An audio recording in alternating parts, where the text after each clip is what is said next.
How do you summarize a century of civil rights movements? How do you convey a century of struggle across race, gender, class, religion, and ability? You can't.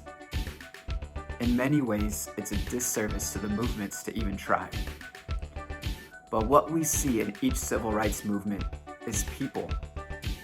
What we can see is inspiration and hope.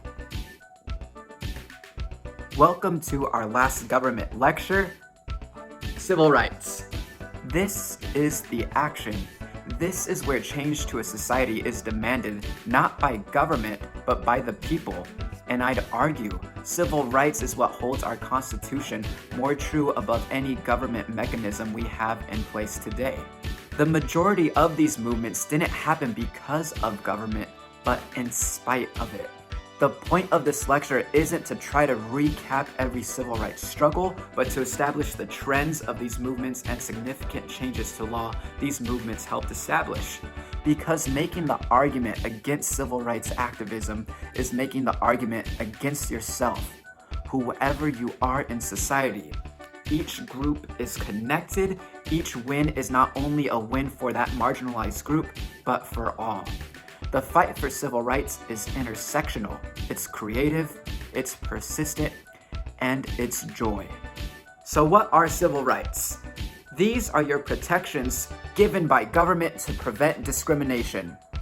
If civil liberties are protections we have from government, civil rights are protections we have from each other. And that's not to say every single one of you is inherently evil, you know who you are, but instead, in order to enforce change and support toleration, union, and create equality amongst people, we have civil rights. This is why civil rights are considered human rights.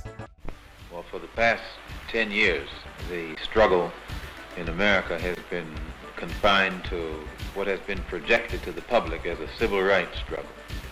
And in that context, it has remained a domestic problem. It has remained within the jurisdiction of the United States.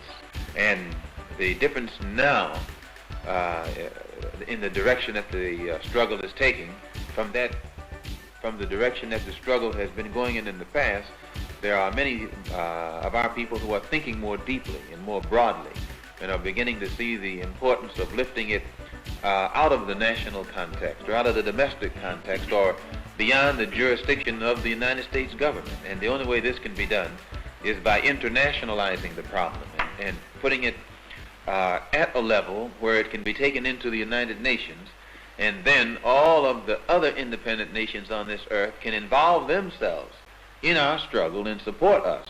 And the only way by which this can be done, instead of it being called civil rights in the future, we're going to have to label it a human rights struggle or the struggle for human rights. But in order to discuss civil rights in government, we must first start with the 14th Amendment. The 14th Amendment, which is probably the best, it's in at least my top 27, changed everything. This is the Civil Rights Amendment. It was ratified after the Civil War, during the Reconstruction era, and like a good salsa, with time, it just gets spicier and spicier. So what's in it? Most of the sweet juice you should know is squeezed out of Section 1. It says, all persons born or naturalized in the United States and subject to the jurisdiction thereof are citizens of the United States and of the state wherein they reside. No state shall make or enforce any law which shall abridge the privileges or immunities of citizens of the U.S., nor shall any state deprive any person of life, liberty, or property without due process of law, nor deny to any person within its jurisdiction the equal protection of these laws. So let's break that down. It says if you're born here or naturalized, boom, you're a citizen, and that no state shall make a law that tries to take away the privileges or freedoms of being a citizen. President Trump, RIP, once suggested changing the natural-born citizenship for people to show their loyalty to the United States. A week before the midterm elections, President Trump said he could end so-called birthright citizenship with a stroke of his pen. You can definitely do it with an act of Congress, but now they're saying I can do it just with an executive order.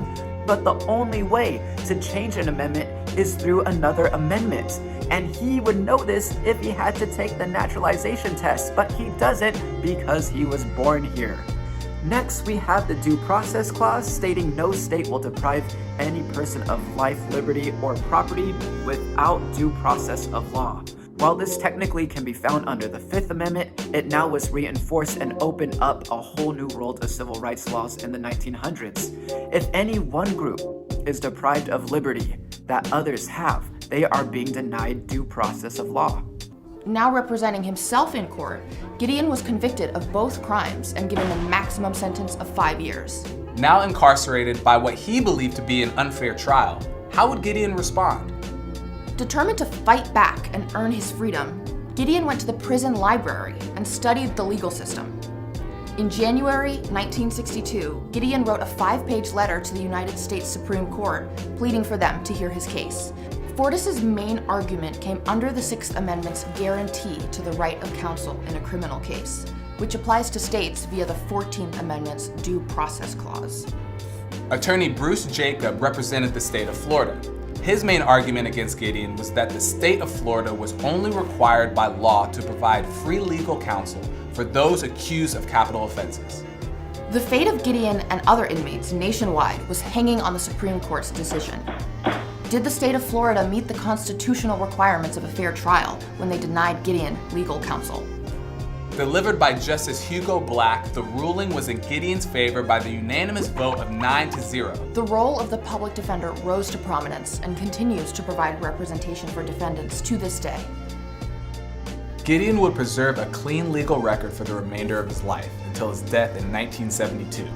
On his headstone is a quote from a letter he wrote to Fortas after the ruling. Each era finds an improvement in law for the benefit of mankind. Third, we should all have equal protection under the law from discriminatory practices.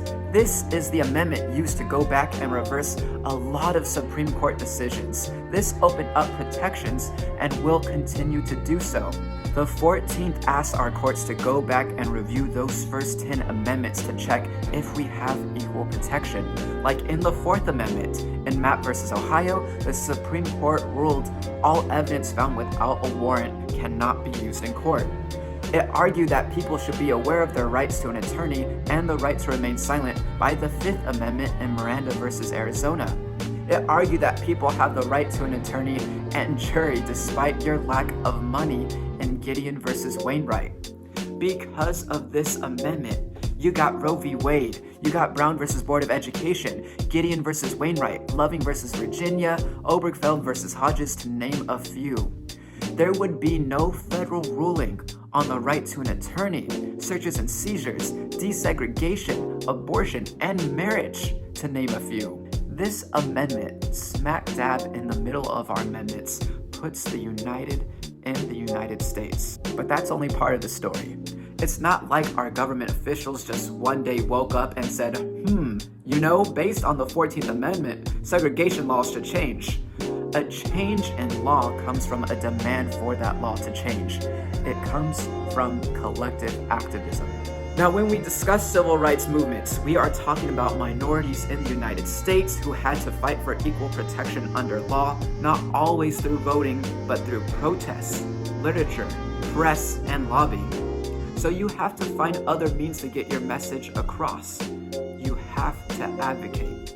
Now, there are 7 patterns to collective activism that have led to civil rights groups to change over time. And while this might sound vague or overwhelming on a federal level, this can easily be applied to a local movement too. First, you have to define advocacy for yourself. If advocacy aims to change a political institution or law, what does that change look like? So before getting started with your cause, you have to consider most likely 3 different aspects of change: education, litigation, and organization. You will most likely be teaching and sharing knowledge about an issue, and you want an organization that supports and takes action in your cause too. It's a mix of working within and outside of a system, and each is important.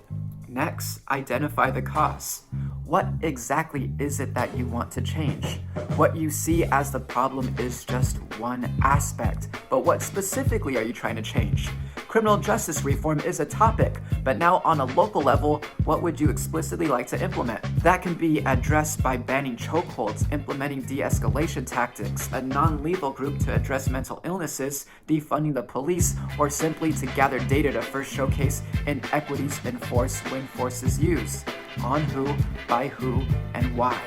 While that last suggestion might sound small, the FBI just recently launched a database on police use of force in 2019, but not even half of police participated.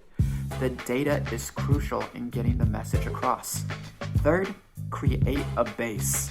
This is where passion is crucial, and you have to keep that base energized. Think about out of all the causes in the world, why did you and others choose to lead this cause?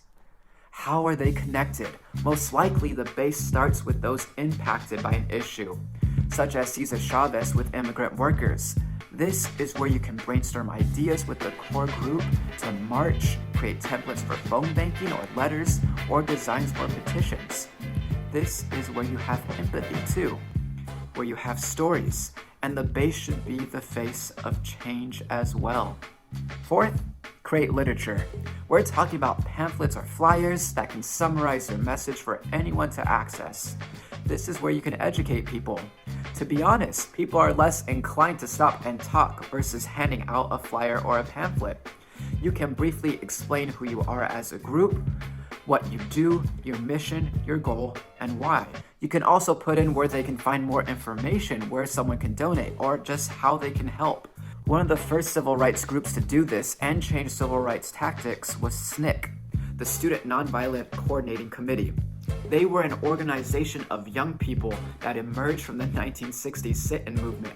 They developed an approach to grassroots community organizing that has influenced every subsequent progressive movement. Their voter registration work in the Deep South was built around going door to door, canvassing, passing out literature, and talking to people, and building relationships. Their pamphlets succinctly summarize their goals, their cause, and how they plan to reach them, plus how you can be included. This inclusive activism, meeting person to person in a community, did not exist in movements prior. The Student Nonviolent Coordinating Committee got people to get together, to march, to protest, to do all of the things that human beings need to do if they want to improve their condition. This group of determined, brave, and courageous young people gave everything that we had to make America better.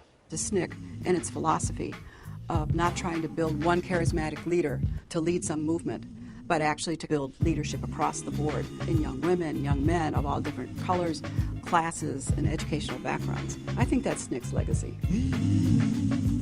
Number 5, readier technology. We have phones, emails, social media now to get a message out there, but also to share resources, to educate, to organize, to message press, no matter how small, and connect to other organizations. We are in a ripe age for activism. Social media allows us to see a reality that has been entirely visible to some people and invisible to others. This creates activism on a global scale. Work your way up to the front of the march, and there she is, a woman who says it's like she's been marching for years. Yes means yes and no means no. Tarana Burke is wearing the original Me Too t-shirt from before the slogan became a hashtag. If it's attack, we fight back. 2,000 kilometers from Hollywood, where we are now, and 10 years before Weinstein and Spacey, Burke started a Me Too campaign to help young victims of sexual assault. Sexual violence has got to go. Next, organization tactics. This is where you march, you sit in, you protest, you petition, you phone bake together. This is a great community builder to not only energize your base, but show your support in numbers. Another effective tactic was the Capitol Crawl to pass the Americans with Disabilities Act. On March 13, 1990, over 1,000 people marched from the White House to the U.S. Capitol to demand that Congress pass the Americans with Disabilities Act, or the ADA. When they got there, about 60 of them cast aside their wheelchairs and other mobility aids and crawled up the Capitol steps. The Capitol Crawl, as it's known, was a physical demonstration of how inaccessible architecture impacts people with disabilities. I remember when we were trying to get the ADA passed, and I need to climb the steps. I want to climb the steps, and Wade said, "Go for it." So I got out of my wheelchair and I started climbing. Well, the next thing I know, I've got 50 cameras on me, and I've got mics all over me, and it's like the hottest day, the month of March, and I'm just, You want to take a break all night if I have to. I've got the little pamphlet in the back of my pocket that we're supposed to hand over to the politicians to get the ADA passed, and they say that it was the image of me climbing those steps that was the final decision to get the ADA passed. Finally, through these, you create a diverse group of supporters, and that is key. Collaborate with other organizations, form unions, take in volunteers, reach out to congresspeople, because if the political powers that be only see one voting demographic, chances are they'll ignore you until you gather more voting power. The civil rights movement wasn't just Black Americans, but religious organizations and students coming together. Political scientist Erica Chenoweth released a study analyzing a century of campaigns and published the 3.5% rule. The 3.5% rule is the notion that no government can withstand a challenge of 3.5% of its population without either accommodating the movement or, in extreme cases, disintegrating. All of this does not happen overnight. The accumulation of press and litigation can take years. And the treatment from press and government is out of your hands. If you look at history, the papers that honor MLK today are the same that vilified him 60 years ago. And we have a government education that showcases the message of peace from King without acknowledging the violence used against him or the full message condemning police brutality and the evils of capitalism. This is detailing a few examples of the outsider system methods of change. While this fight continues, law is equally important, so there are a few key examples of law and court cases that you should know, broken down here by race, gender, sexual orientation, and ability. First up, race. While we talk about the civil rights movement involving the desegregation and voting rights of African Americans, it has been used for Asian Americans, Latin Americans, and all races and ethnicities of people in the United States. Let's first take a look at the court case Brown versus the Board of Education of Topeka.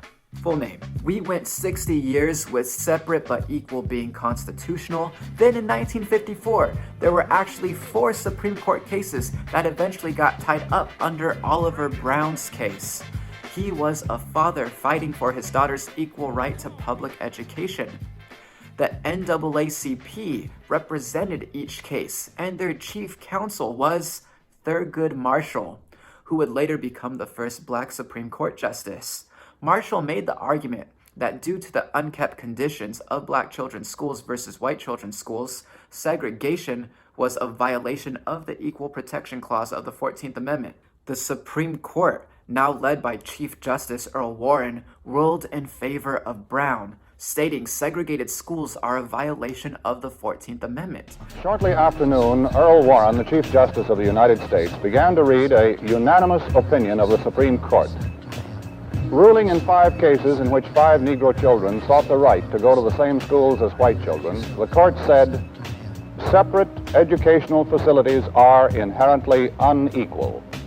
For the next 10 years, you have the NAACP, the SCLC, and SNCC, to name a few, each fighting on their own front and uniting to end more segregation laws on a federal level.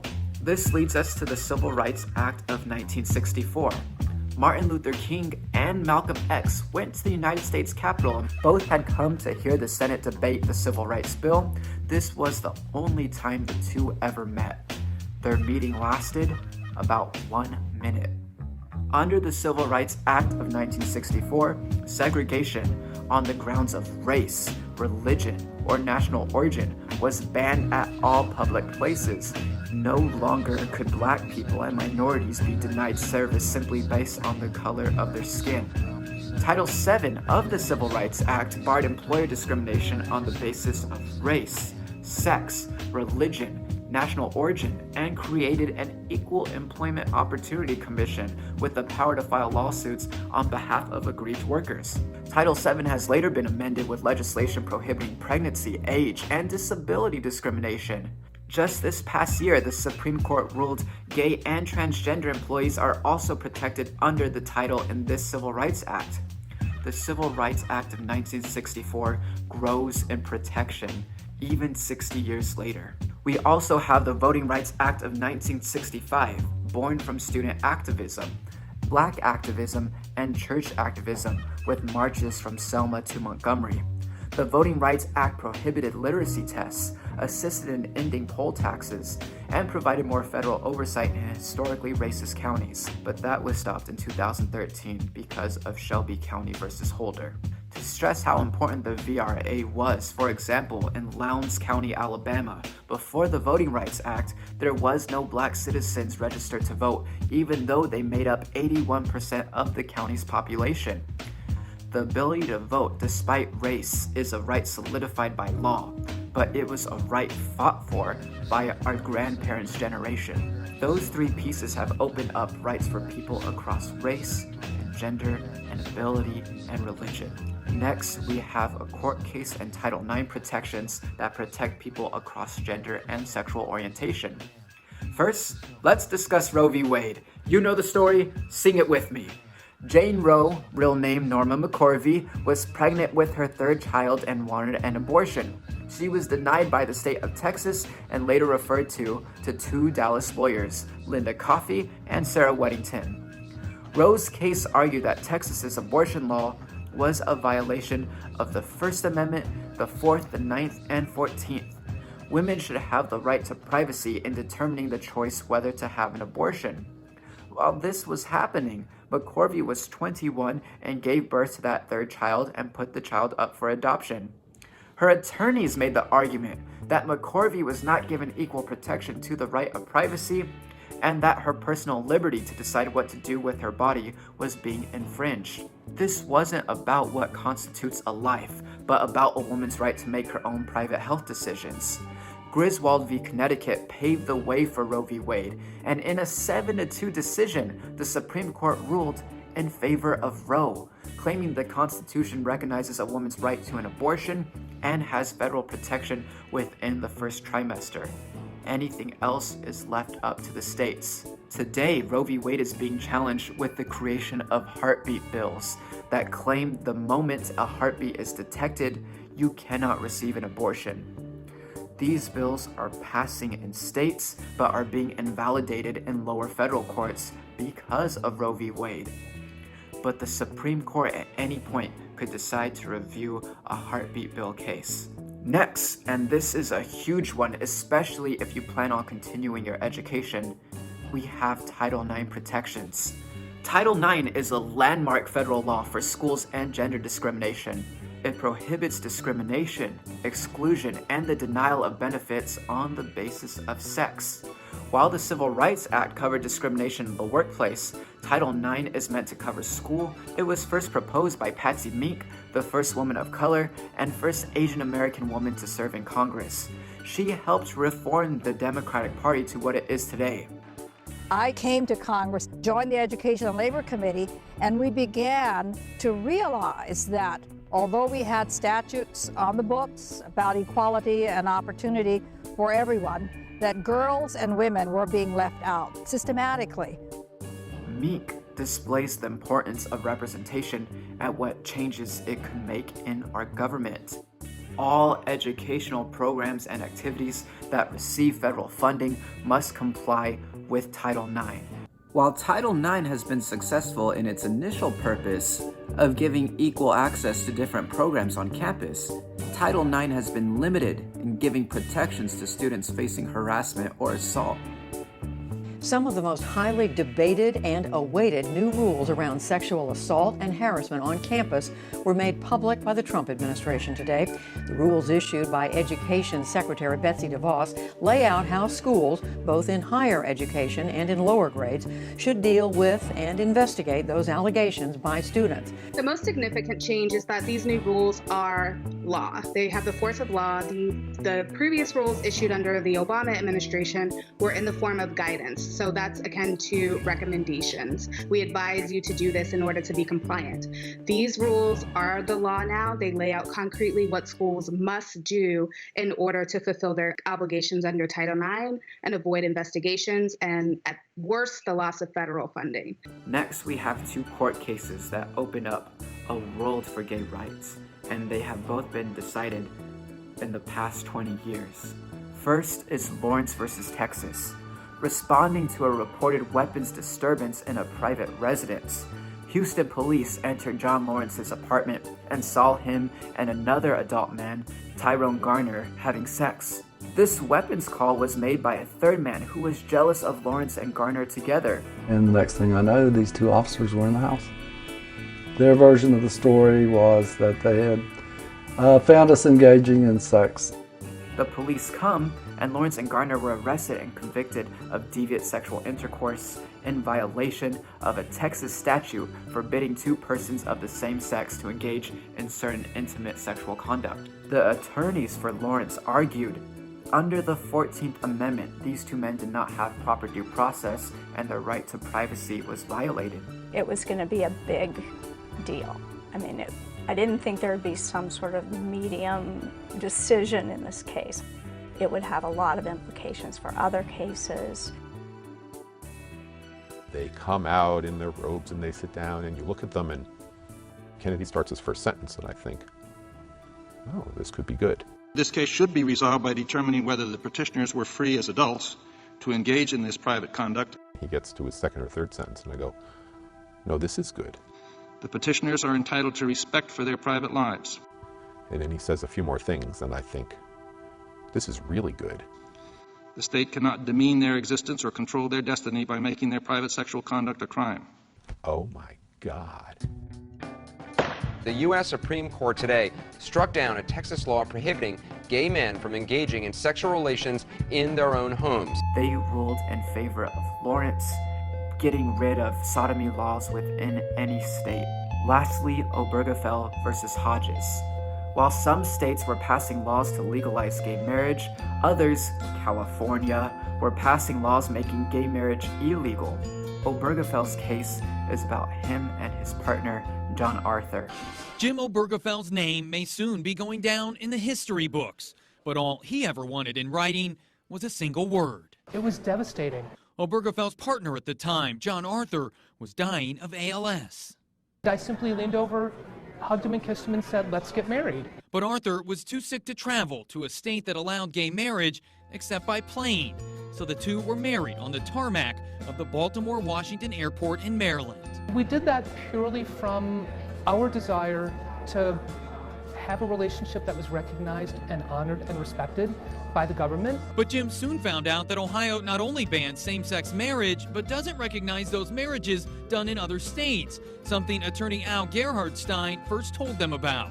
He pointed out to us, when John dies, the state of Ohio will say he's unmarried, he's single. They wanted Ohio to identify the other partner, James Obergefell, as his surviving spouse on his death certificate, based on their marriage in Maryland. Gay rights attorneys were making the argument marriage offers certain protections and liberties not given to gay couples, and that is a violation of the 14th Amendment.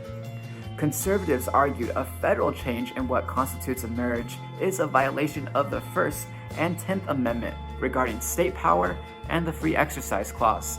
Now to that historic Supreme Court decision legalizing same-sex marriage across the land, and it's profound. The 5-4 vote, in many ways reflecting the huge societal shift of the last 20 years. The president saying today there are days like this when that slow, steady effort is rewarded with justice that arrives like a thunderbolt. A huge cheer, then singing as the decision reaches the crowd out front. The historic ruling struck down the bans on same-sex marriage still in effect in 14 states, all of them in the South and the Midwest. It was already legal everywhere else. Justice Anthony Kennedy wrote the 5-4 ruling, joined by the court's liberals. The right of same-sex couples to marry is part of the liberty promised by the Constitution, Kennedy said, which grants them equal dignity in the eyes of the law. I know in my heart that John is with me today. That man cared for and loved me for 21 years through thick and thin. Today's ruling from the Supreme Court affirms what millions across this country already know to be true in our hearts. Our love is equal. To talk about Americans with disabilities, we should first discuss a long ignored history of discrimination for people with disabilities. People with disabilities were excluded from public schools, involuntarily sterilized, sent to live in state-run institutions, and even denied the right to vote. Disability started to receive more recognition as wars in Vietnam and Korea returned thousands of soldiers with lasting injuries. This led to consistent protests, one being the Capitol Crawl, until we came to the Americans with Disabilities Act, a sweeping piece of legislation that banned discrimination on the basis of disability in employment, public accommodations, public services, and transportation. It finally afforded people with disabilities the same protections given to others from the Civil Rights Act of 1964. Before these laws were passed, places like restaurants, doctors' offices, and schools were not made with disabled people in mind. Being met with barriers such as stairs, narrow doorways, no curb cuts made it difficult, if not impossible, for many people with physical disabilities to access these spaces. The ADA launched the process of building a more accessible world by ensuring that buildings, schools, and public spaces were equipped with ramps, elevators, and curb cuts. It also led to the rise of interpreters and closed captioning in public communications. Disability activism did not begin with the ADA, and it didn't end with it either. In 2017, disabilities rights organizations like the ADAPT staged well-publicized protests against cuts to Medicaid and the Affordable Care Act. These were the protests at which police pulled protesters from their wheelchairs and carried them out of federal buildings on Capitol Hill. No cuts to Medicaid! Save our liberty! Save our liberty! No cuts to Medicaid! Save our liberty! The ADA may not be perfect, but to quote disabilities activist Justin Dart, it is only the beginning, it is not a solution. Rather, it is an essential foundation on which solutions will be constructed. I believe that's what many of these laws, cases, and movements can be seen as. Beginnings, foundations to which solutions can be constructed. I know a lot of this last lecture sounds like I'm scrubbing out history to tell a story of false progress or give false hope. I know each of these movements and laws deserve their own semester course. Finally, if we're being honest, this is a whole class about a system responsible for oppression, a system that does its best to prevent change. These are all true, and I think about these very often. My light about teaching government is the ability to tell stories of people who believe in change and make that change happen. Many of you understand current struggles and movements in a way I never will. I end our government course with civil rights because this is the one that shows you don't have to be a congressperson, a judge, a rich guy, a president, or even run for office to make change. You have the capability to make change with the spread of knowledge, with discussion, with a plan, organization, empathy, and each other. Government, while it is a system, what creates change in that system is people, is you. Thank you for watching. Godspeed.